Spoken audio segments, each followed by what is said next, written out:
네, 안녕하세요. 최지희입니다. 제가 요새 정말 설명의 머신이 되어가고 있는 것 같은 생각이 듭니다. 왜냐하면은 월, 화, 수, 목 연속으로 설명회가 있어요. 중계, 배치, 목동, 분당 이제 정말 교육특구라고 하는 모든 캠퍼스 지점에 가서 제가 사실 중계에서만 한림학원에서 수업을 하고요. 나머지 캠퍼스에서는 전부 시대인대에서 수업을 하고 있는데 그만큼 좀 한림학원에는 좀 애정이 많습니다.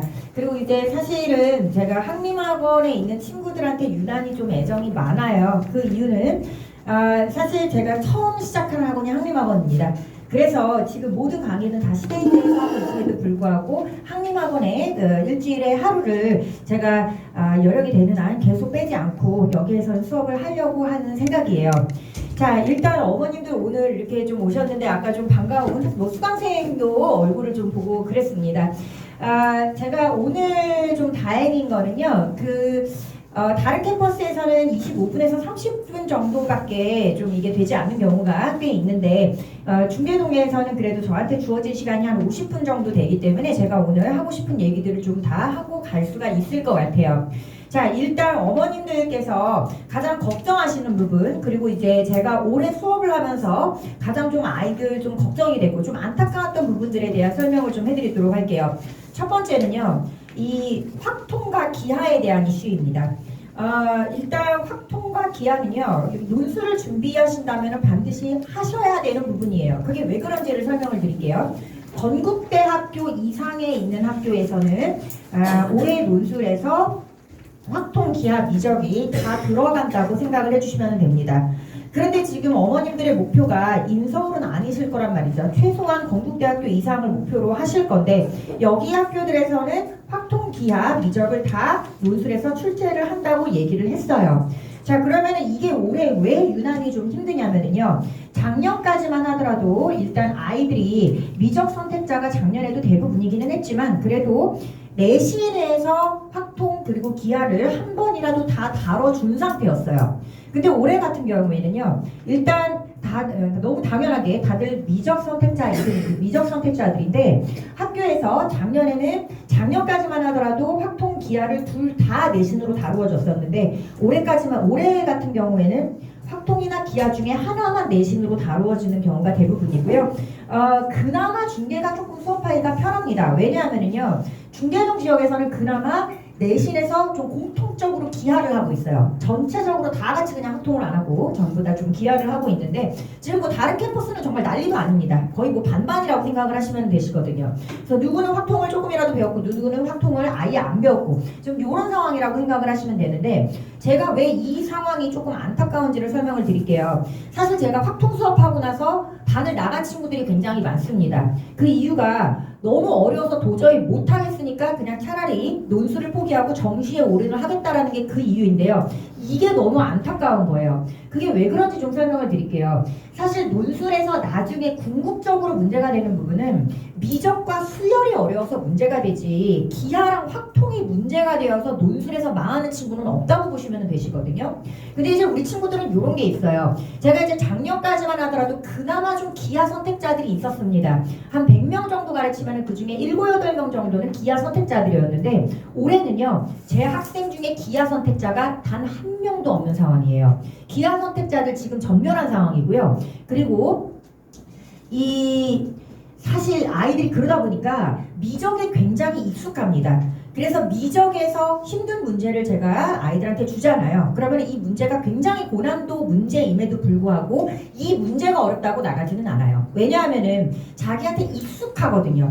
고난도이지만 익숙하기 때문에 이거에 대해서 아이들은 그 견디는 힘을 가지고 있어요. 그런데 확통이에요. 예를 들어서 이제 통계예요. 그러면은 이게 아이들이 지금 아예 처음 보는 친구들이 많거든요. 그러면은 이게 그 객관적인 난이도가 그렇게까지 어려운 게 아님에도 불구하고 아이들은 사실 어색하면 이걸 정말 어렵다고 생각을 합니다. 그래서 수업을 확통 수업 한 번 해주니까 이거 도저히 안 되겠다 싶어서 나가버리는 이런 안타까운 현상이 지금 많이 벌어지고 있어요. 그럼 이제 누가 유리해지냐면 남아있는 친구들이 유리해집니다. 자, 이게요 사실 작년 연대 논술이랑 굉장히 좀 비슷한데 제가 작년 연대 논술을 좀 예로 들어서 설명을 해드릴게요.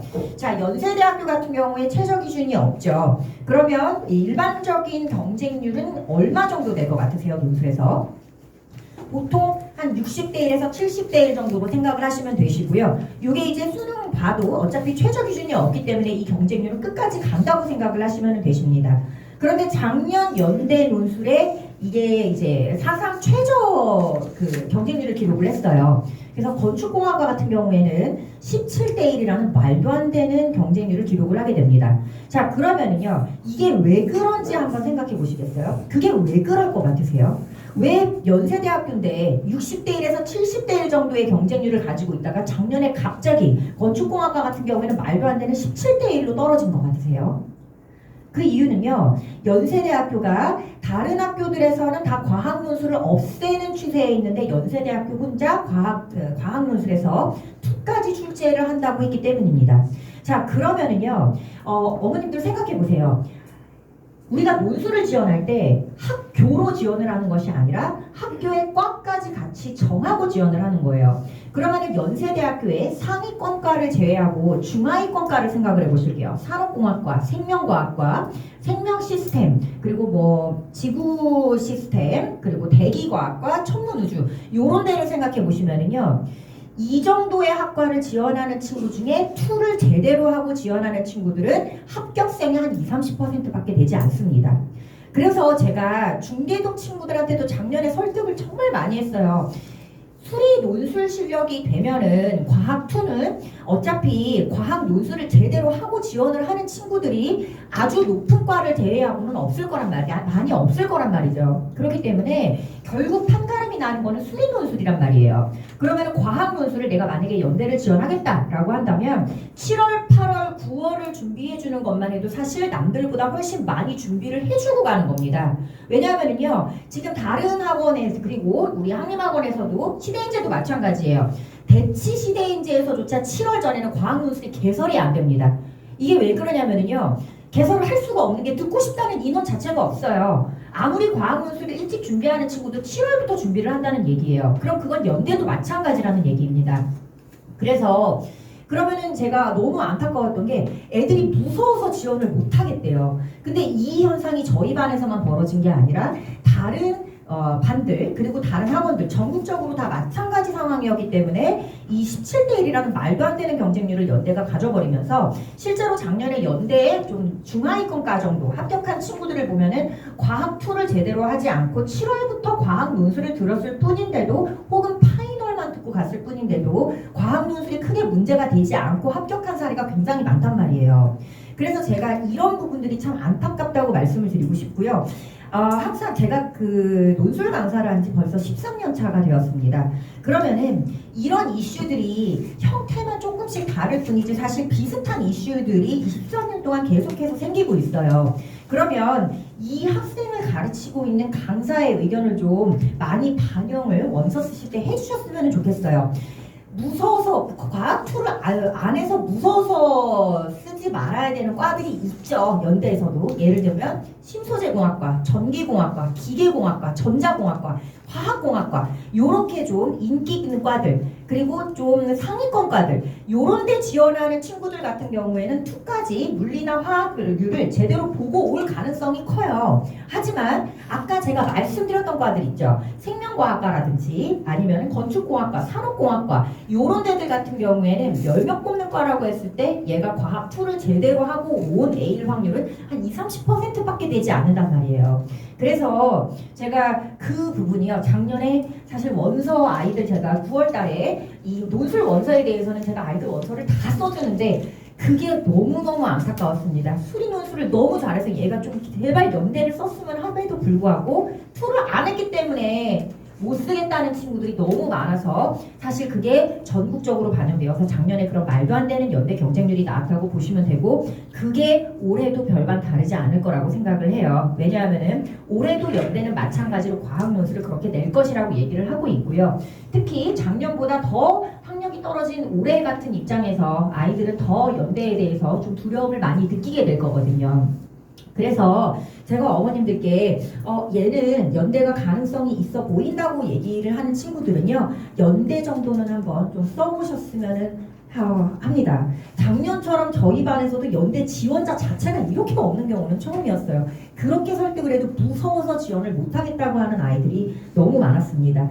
자, 그래서 근데 이게 작년에는 연대 논술 하나에 한정이 되었었는데 올해에는 이게 전반적인 논술에서 나타날 것 같아요. 왜냐하면은 확통이 무서워서 도망가는 친구들이 저희 반뿐만이 아니에요. 제가 그 대치 시대인제에 다른 논술 선생님들이랑도 굉장히 친한데요. 그 선생님들께도 제가 고민을 좀 토로를 했어요. 도대체 확통만 하면은 애들이 어렵다고 뛰쳐나가니 이걸 어떻게 해야 될지를 모르겠다. 1등급 아이들도 정말 많이 뛰쳐나갑니다. 근데 그 선생님들께서 저한테 해주시는 말씀이 우리 반도 마찬가지예요. 그래서 오히려 이 남아있는 친구들한테는 이게 굉장히 좋은 기회로 오지 않을까라는 생각이 있어요. 자, 그러면은요, 확통에서 어떤 부분을 위주로 공부를 하셔야 되는지 제가 좀 정리를 해드리자면은 세 가지를 공부해 주시면 됩니다. 첫 번째, 확률이 단독으로 출제되는 경우에는 조건부 확률에서 출제가 돼요. 왜냐하면은 그 앞에 있는 조건부 확률 앞에 있는 확률은 너무 쉽습니다. 논술에서 확률만 단독으로 출제하기가 쉽지 않고요. 그나마 확률이 단독으로 출제가 된다면 조건부 확률에서 출제가 될 거예요. 그런데 확률 자체가 어렵다고 말하는 친구들은 사실 확률이 어려운 게 아니고요. 고등수학하의 경우의 수가 제대로 되어 있지 않을 가능성이 높습니다. 자, 그리고 두 번째, 이항분포에서 평균과 분산 구하는 식이 있어요. 근데 이제 요거를 우리 내신이나 수능을 이제 확통으로 선택을 한 친구들 같은 경우에는 그냥 NP, MPQ 이렇게 그냥 외워버리거든요. 그런데 논술에서는요, 그게 왜 NP가 되고 MPQ가 되는지 이거를 유도하는 과정 내에서 시험이 출제가 됩니다. 그리고 이게 사실 한 5년 전부터 유행처럼 계속해서 이 과정 내에서는 문제가 출제가 되고 있어요.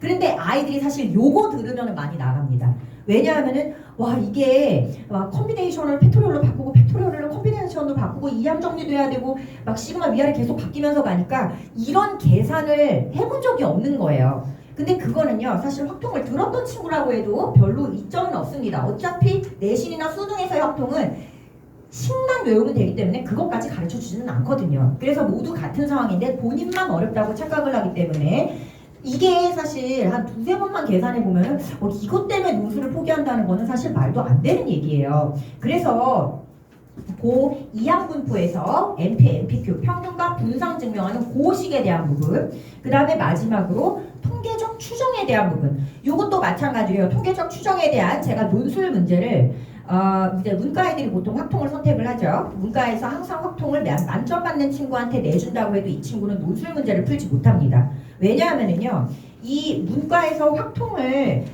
공부할 때 사실 10만 외워도 될 정도로 굉장히 좀 얕게 공부를 해요. 근데 논술에서는 제가 아까부터 계속 말씀드리고 있지만 교수님들은 바보가 아니십니다. 그래서 이 나오는 과정 자체를 이 친구가 이해를 하고 있는지에 대한 문제를 출제를 하시기 때문에 요 과정을 어떤 식으로 얘가 정확하게 이게 왜 이렇게 되는 건지를 알고 있을 때 문제를 풀 수 있도록 출제를 하세요. 그래서 사실 문과에서 만점 받는 친구한테 이 논술 문제를 내줘도 헤매는 게 현실입니다.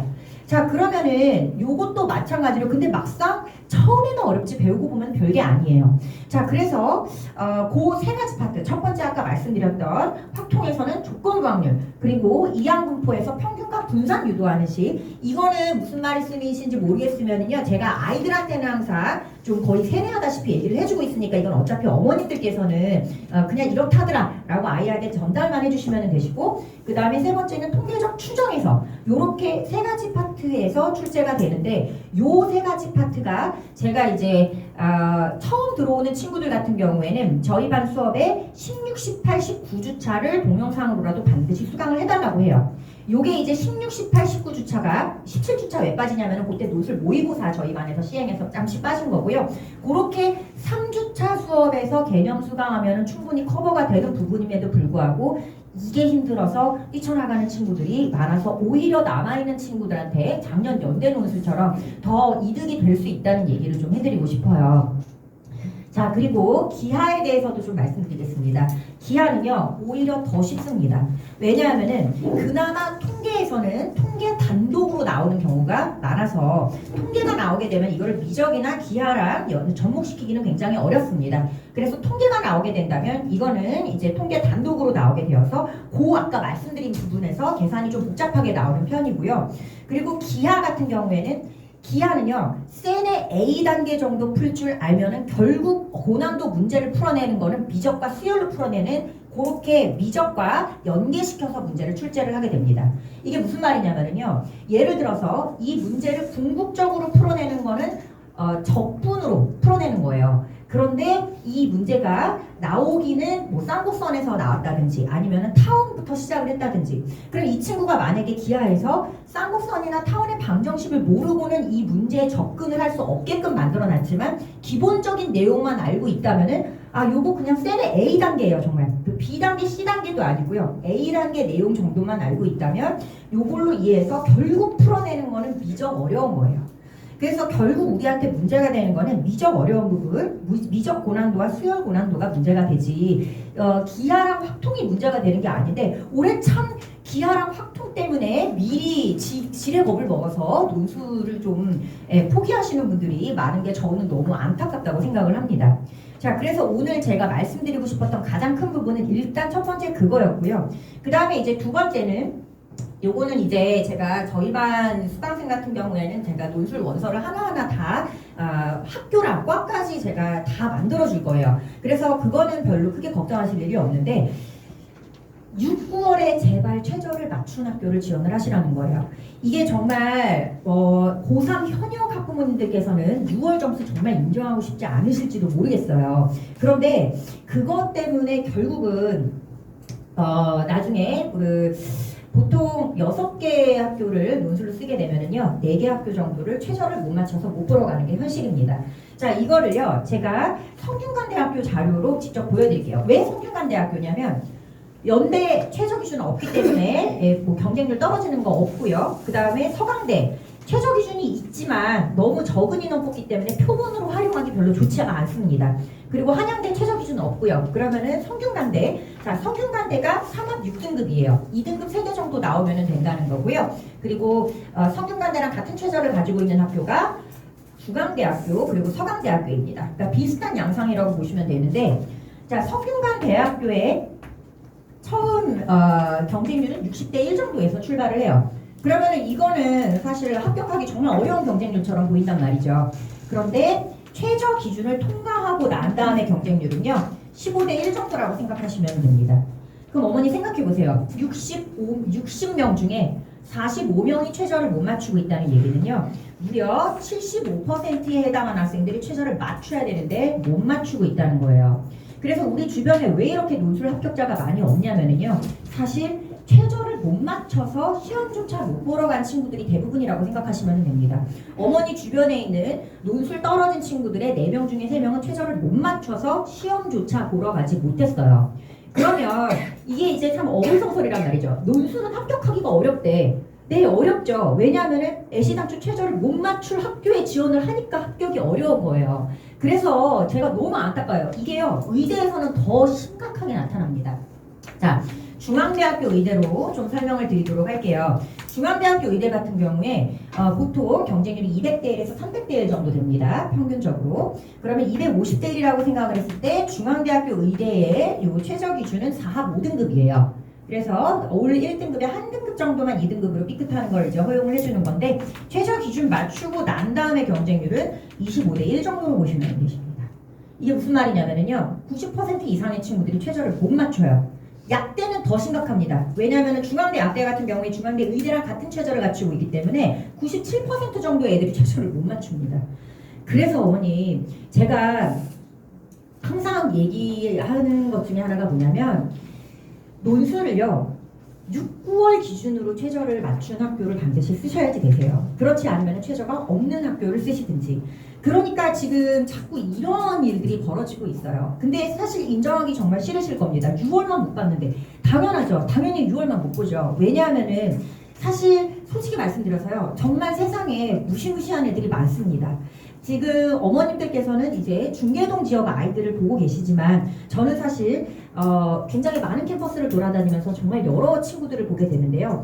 일단은요, 이 수능을 보는 친구들이 지방대 의대 애들은 거의 다 수능을 많이 친다고 보시면 되세요. 인서울에 있는 의대로 가려고 하는 친구들, 이런 친구들도 너무나 많고요. 그리고 지금 시대인재 재종반에 서울대 다니고 있는 친구들도 너무 많습니다.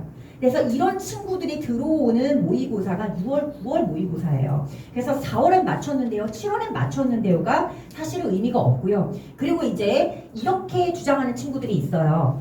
6, 9월에는 못 맞췄지만 열심히 해서 수능에는 맞출 수 있어요. 그러면 6, 9월에 맞춰왔어야 합니다. 왜냐하면 6, 9월에 맞추지 못했는데 그럼 그 전에는 열심히 하지 않았다는 건가요? 이게 본인 혼자 공부하는 상황이 아니기 때문에 정말 냉정하게 보셔야지 되세요. 그렇다고 제가 무조건 낮춰서 쓰라는 얘기도 아닙니다. 제가 말하는 논술에서 학교를 어떤 식으로 쓰셔야 되냐면 이 6, 9월 최저 맞춘 학교 기준 먼저, 그 다음에 최저 없는 학교, 요렇게 먼저 출발을 하시되 정시로 6, 9월에 갈 수 있는 학교, 그리고 학종으로 상담받으신 학교보다 높게 쓰시면 되세요. 자, 논술을 낮게 쓰실 이유는 없으시지만 보통 논술을 어떻게 쓰시냐면 제가 이게 항상 답답한 거예요. 자, 정시에서 학교 쓰실 때 점수 맞춰서 쓰시죠.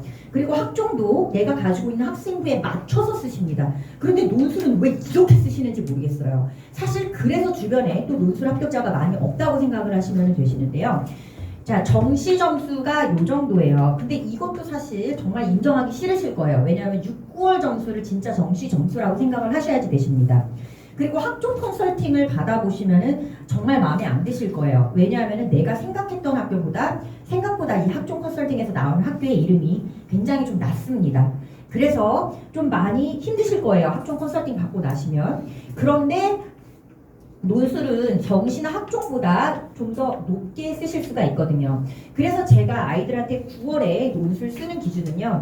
이거는 이제 사실 아이들 처한 상황마다 조금씩 다르긴 합니다. 왜냐하면 같은 논술 실력을 가지고 있어도 얘가 6, 9월에 정시 이 모의고사 점수가 어느 정도 나왔느냐에 따라서 얘가 예를 들어서 논술을 엄청 잘해요. 제가 이 친구 하나 좀 보여드릴게요.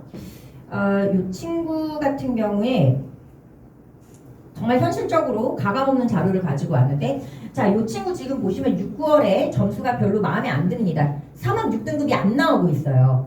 그런데 이 친구 지금 본인이 받은 논술 점수가 지금 요 그래프라고 보시면 되는데요. 거의 지금 최고점에 육박하고 있죠. 이 친구 솔직히 말씀드려서 연대 상위과 논술을 써도 합격이 가능성이 있는 친구입니다. 자, 그런데 그러면 이 친구는 현실적으로 어디를 써야 되겠어요? 일단 연세대학교, 그리고 최저가 없는 학교 기준으로 먼저 좀 생각을 해봐야 되죠. 연세대학교, 한양대학교, 시립대학교 이런 학교들을 생각을 해봐야지 되고요. 그리고 솔직히 말씀드려서 현실적으로는 이하 5등급인 학교들, 예를 들어서 동국대학교, 경희대학교, 건국대학교, 이화여자대학교 이런 데들을 지금 생각을 해봐야 되는 상황이에요. 자, 그러면은 최저 맞춘 학교는 최저 맞춘 학교대로 쓴다고 하고요. 이 친구 그러면은 연대나 한양대를 쓴다고 했을 때 제가 추천해 줄 수 있는 학교는 이 친구 논술 실력 자체만 보고 봤을 때에는 연대나 한양대학교의 상위권과를 써도 합격 가능성이 있는 친구지만 이 친구 진짜 정시로 넘기면 큰일 나는 친구거든요. 절대 정시로 넘기면 안 되는 친구이기 때문에 제가 추천한 거는 연대랑 한양대를 쓰되 낮은 과로 쓰자. 왜냐하면은 어느 정도 정시로 넘겨도 되는 친구는 충분히 좀 높은 과로 자기 논술 실력에 맞는 과를 써도 괜찮은데 이 친구 무조건 지금 연대나 한양대를 합격을 시켜야 되는 상황이거든요. 그래서 이 친구 같은 경우에는 정시 점수가 너무 안 나와주기 때문에 그렇게 얘기를 했던 친구이고, 자, 그리고 이 친구 보시면은요 수학 점수가 상당히 좋지가 않습니다. 지금 70점대예요. 그런데 논술 점수는 지금 엄청나게 좋은 친구죠. 그럼 이거 다음 친구를 좀 보실게요. 이 친구 같은 경우에는요 지금 9월 점수 보시면 마음이 너무 평화롭습니다.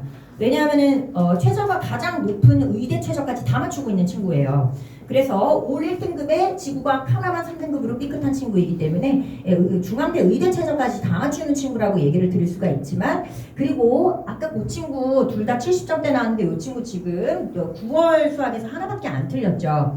그런데 이 친구 지금 점수대 분포를 보세요. 아까 그 친구가 높이 솟아있던 거에 비해서 이 친구는 아까 그 친구가 받은 점수의 3분의 2 정도의 점수밖에 받지 못하고 있습니다. 그래서 이 친구 같은 경우에는 사실상 의대 최저가 나오기는 하지만 의대를 썼을 때 솔직히 말씀드리자면은 의대 논술을 쓰지는 못하는 친구예요. 그리고 이 친구 같은 경우에는 그러면은 전략을 어떤 식으로 잡아야 되냐면, 자 일단은요, 아까 뭐라고 말씀드렸었냐면 제가 중앙대 약대 같은 경우에 4합 5등급이었기 때문에 말도 안 되게 최저가 높아서 97% 이상의 아이들이 최저를 못 맞춘다 그랬죠. 근데 이 친구는 중앙대 약대 최저가 나오는 친구예요. 중앙대 약대 써야 되는 친구입니다. 그리고 만약에 본인이 좀 무섭다, 내가 만약에 수능에서 이 정도 점수를 받기가 좀 두렵다라고 한다면은 사실 연대는 좀 쓰면 안 되는 친구예요. 왜냐하면은 이 친구 같은 경우에는 정시로도 충분히 연대 점수가 나오고 있기 때문에 오히려 연대를 쓰는 거를 저는 좀 권유하지 않았었고요. 그리고 오히려 수능 후에 이제 시험이 있는 서강대나 아니면은 이제 성균관대 이쪽으로 혹시나 수능이 망할 경우를 대비를 해서 그 정도의 안정권으로 하나 좀 만들어 놓고, 그리고 이제 가장 최선의 스케줄은 중앙대학교 약대 최저 나오니까 중앙대학교 약대라든지 아니면은 최저가 많이 높은 학교의 약대 요런 쪽으로 제가 좀 쓰라고 권유를 했던 친구예요.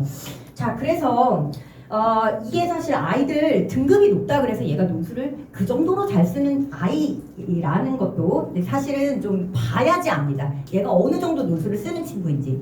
자, 그러면은요, 이제 나중에 어머님들 9월 달에 진짜 많이 머리가 복잡하실 거예요. 왜냐하면은 9월 모평 끝나고 일주일 정도 뒤에 이제 원서, 수시 원서가 접수를 하기 시작을 합니다. 그러면은요, 이 6장의 원서를 학교랑 과를 정하셔서 일주일 동안 이제 정하셔야 되는데, 그게 왜 머리가 터지냐면 학교 입학처 홈페이지 막상 들어가 보시면은 학교마다 가지고 있는 과들이 다 다르고요. 그리고 과가 너무 많습니다. 한 학교당 논술에서 뽑는 과들이 보통 한 20과 정도 돼요. 그러면은 도대체 이 많은 과들 중에서 어디가 우리 아이가 적합한 과인지도 잘 모르겠고, 이런 여러 가지 고민들이 드실 거란 말이에요. 그래서 제가 9월 달에 이런 아이들과 함께 상담이 들어갈 때에는 절대 한 번만 상담하고 끝나지는 않습니다. 한 아이당 최소한 한 4-5번 정도의 상담이 계속해서 돌아갈 거예요. 그거는 이제 어떤 식으로 진행이 되냐면 제가 이제 요 종이를 이제 나눠 드릴 거예요. 그래서 여기에다가 내가 일단 6, 9월에 최저 맞춘 학교 기준 먼저, 그리고 최저 없는 학교 기준으로 일단 내 실력이 되는지 안 되는지 본인이 잘 모르잖아요, 학생이. 그러니까 일단 가고 싶은 학교 기준인데 6, 9월에 최저 맞췄거나 최저 없는 학교 기준으로 학교랑 많은 내가 관심 있는 과들을 먼저 쫙 써오라고 할 거예요. 그리고 거기서 날리기 시작할 겁니다.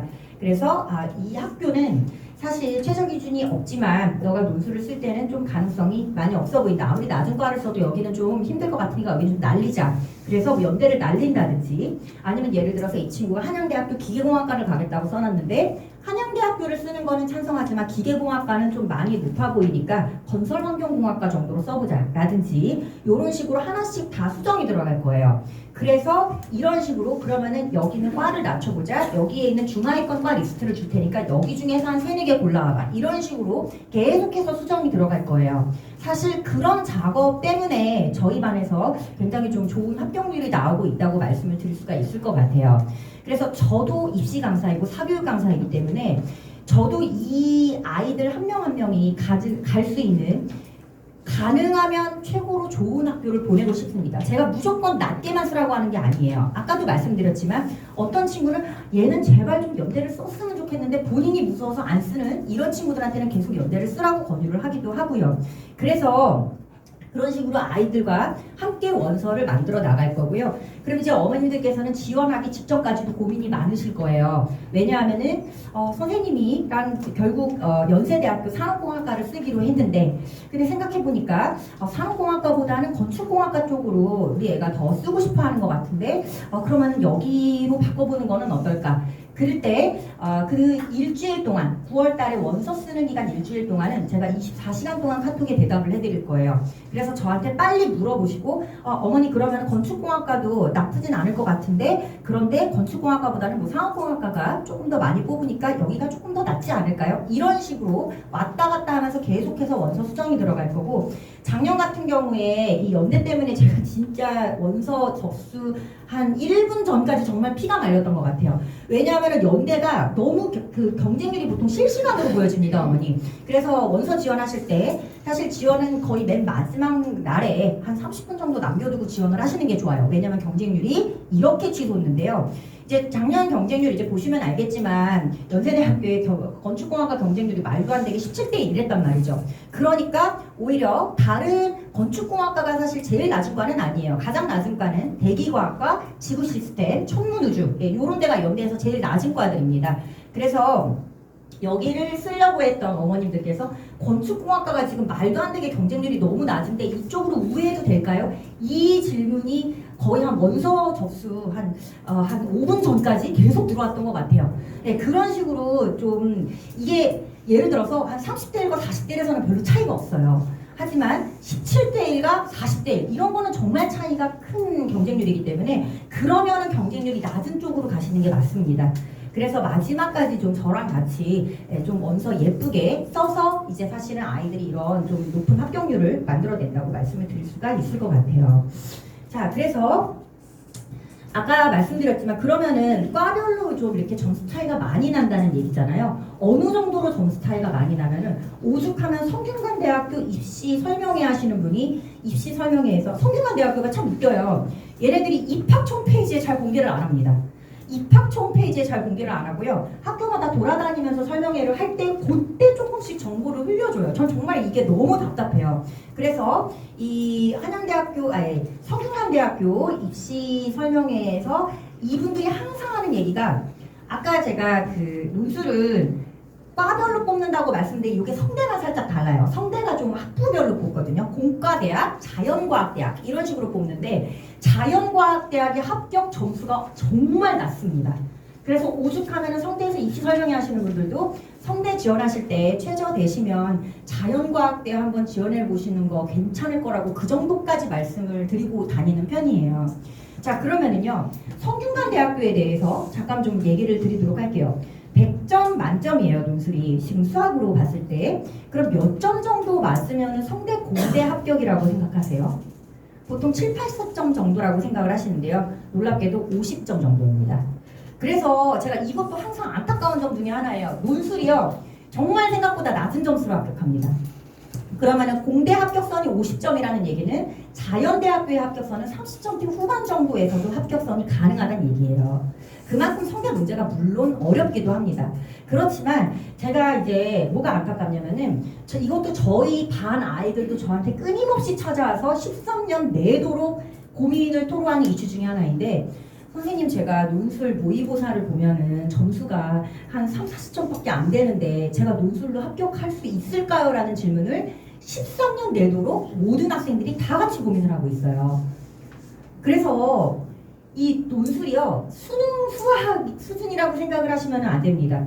지금 논술은 본고사라고 생각을 하시면 되세요. 그러면은 논술로 어쨌든 수학을 잘하는 친구를 뽑아야 되는데 수능처럼 너도 나도 다 1등급이 나올 수 있는 이런 점수를 이런 시험을 내서는 도저히 이 아이들을 뽑을 수가 없다는 얘기죠. 그래서 당연히 어렵게 출제를 할 수밖에 없고 한양대학교 같은 경우에 문제가 정말 어렵게 나오는 애 같은 경우에는 이제 수학과의 합격선이 한 90점대라고 한다면은 식품영양학과의 합격선은 40점대에서 합격을 하기도 합니다.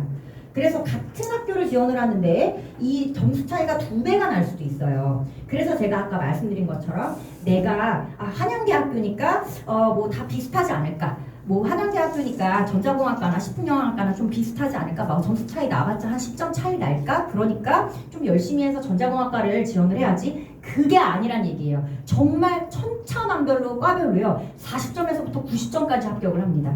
그래서 내가 합격을 할 만한 과에 내가 좀 실력이 최대한, 그리고 정시까지 고려한 내가 정시로 넘겨도 되는 아이인지 아니면 정시로 죽어도 넘기면 안 되는 아이인지 그것까지 고려해서 논술 원서를 좀 예쁘게 쓸 때 본인이 좀 만족할 수 있는 그런 학교와 과, 그리고 좋은 합격률을 만들어낼 수 있다고 말씀을 드릴 수가 있을 것 같아요. 이 얘기를요 지금 월, 화, 수, 목을 전 캠퍼스를 돌아다니면서 거의 컨트롤 C, 컨트롤 V 수준으로 얘기를 하고 있습니다. 자, 그래서 제가 오늘 어머님들께 말씀드리고 싶은 포인트는 2가지예요. 올해 학통이랑 기하 이슈가 정말 너무 제가 머리가 아픕니다. 네, 정말 어떻게 확통 때문에 논술을 포기할 수 있지 싶을 정도로 너무 잘하는 1등급 대에 많은 친구들이 확통 때문에 논술을 포기를 하고 있어요. 그래서 어떤 친구 저한테 와서 얘기를 하더라고요. 선생님, 그러면 오히려 저희한테 잘 된 거 아니에요? 네, 맞아요. 오히려 그 친구들한테 잘 된 일입니다. 그런데 이제 강사로서 좀 안타까운 거죠. 아, 제가 왜 1등급인데 확통 때문에 논술을 포기를 할까? 그래서 사실 올해 논술로 좀 가기가 좀 다른 해보다 훨씬 좀 편한 해 중에 하나가 될 것 같아요. 작년 연대 논술이 사실 논술로 가기 가장 편한 해였거든요. 그래서 올해는 좀 논술이 전반적으로 그러지 않을까라는 생각이 일단 하나가 있고, 확통 기한 때문에 논술을 포기하지는 말라는 얘기를 드리고 싶고요. 그 다음에 두 번째는 9월 달에 물론 제가 열심히 설득을 드릴 거지만 우리 아이가 6, 9월 기준으로 최저 맞출 수 있는 학교와 아이가 너무 논술에서 로또를 바라지 마세요. 정시랑 그리고 학종보다 잘 갈 수 있으면서 내가 갈 수 있는 최고로 높은 학교에 과를 지원을 하는 거지, 뭐 연대가 최저가 없으니까 무조건 연대 기계공학과 이런 식으로 가는 게 논술이 아니라는 말씀을 드리고 싶어요.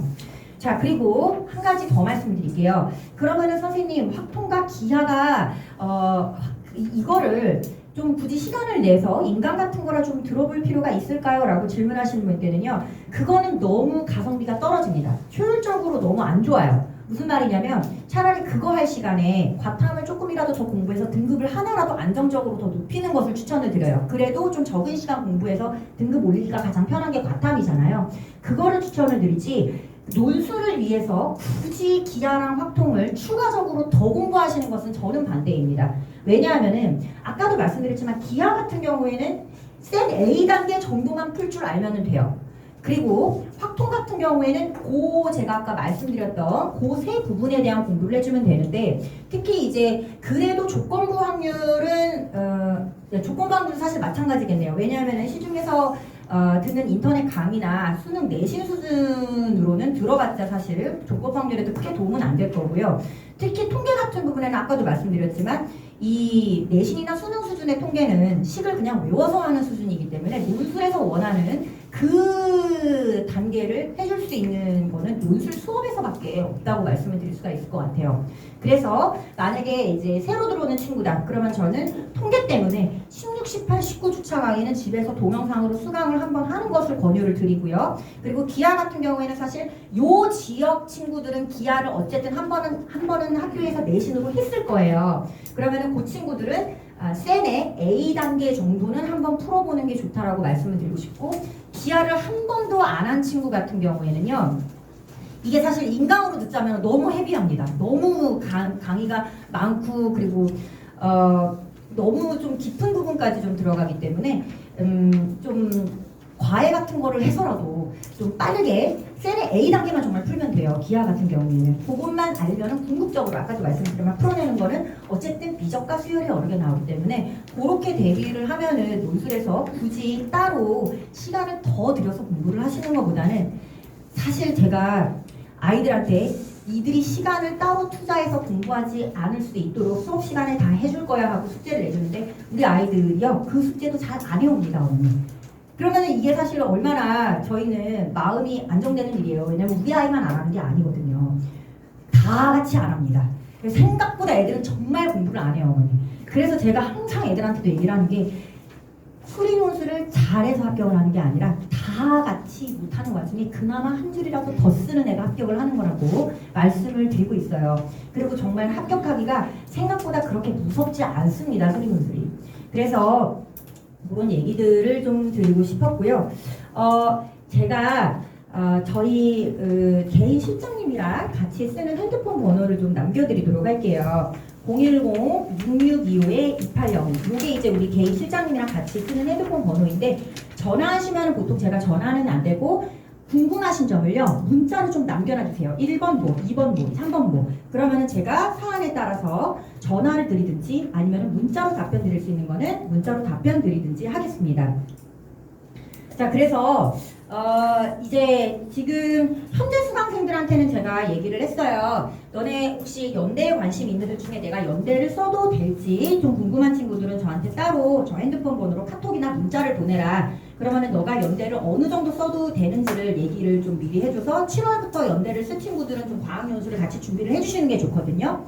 그래서 7월부터 과학연수를 들어도 괜찮을지 아니면은 그냥 연대 깔끔하게 포기하고 과학연수 없이 그냥 수리노술만 갈지 정해주겠다라고 얘기를 했는데, 그러면은 이제 지금 수강생이 아닌 어머님들께서는 그러면은 우리 아이는 어떡하지? 이게 좀 불안하실 거예요. 그래서 만약에 새로 들어오려고 하는 친구인데 연대를 써도 되는지 안 되는지가 좀 궁금하신 분들은요, 여기로 저한테 제가 요 내용 설명한 거 얘기를 해주시고, 그래서 우리 아이가 연대를 써도 될 수 있을지 한 번도 수리노술을 안 들어봤는데 궁금합니다 라고 하면은요, 제가 모의고사 3회치를 파일로 보내드릴 거예요. 그럼 그거에 대해서 첨삭은 어렵습니다. 채점과 첨삭은 어렵고요. 다만 이 아이가 연대를 썼을 때 어머니 죄송하지만 좀 가능성이 많이 없을 것 같습니다 라든지, 하위권까지 써봐도 될 것 같습니다 라든지, 중하위권까지 괜찮을 것 같아요, 혹은 뭐 상위권까지도 어머니 노려봐도 괜찮으시겠는데요, 이 정도의 평가를 해드릴 수 있으니까 7월 달에 과학논술을 같이 시작을 하실지 그러지 않으실지를 정하는 데 있어서 좀 많은 도움이 되실 수 있을 것 같아요.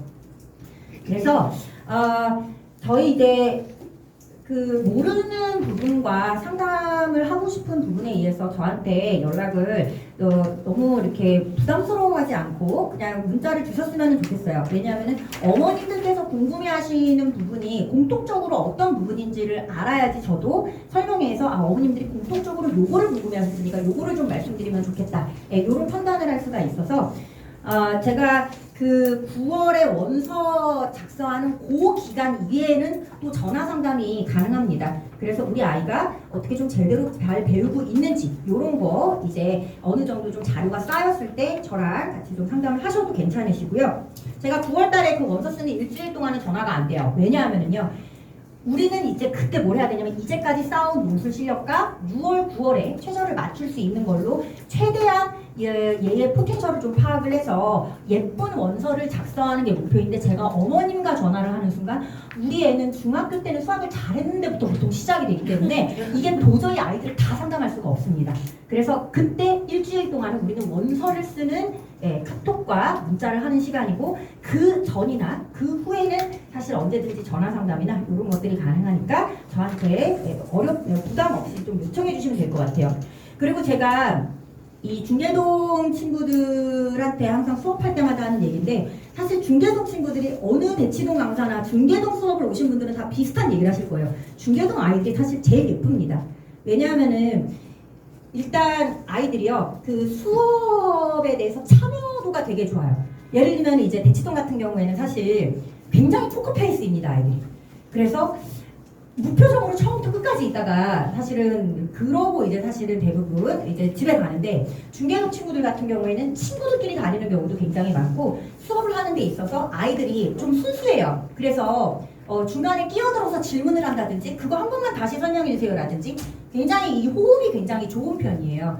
그래서 아마 저뿐만 아니라 다른 대치동 쪽에 수업을 나가시는 분들은 아마 그런 얘기를 많이 하시지 않을까 생각을 해요. 그래서 사실 중계동 친구들이 더 잘 됐으면 하는 그런 마음도 좀 저는 개인적으로 많이 큽니다. 제가 처음 시작을 했던 학원이기도 하고요.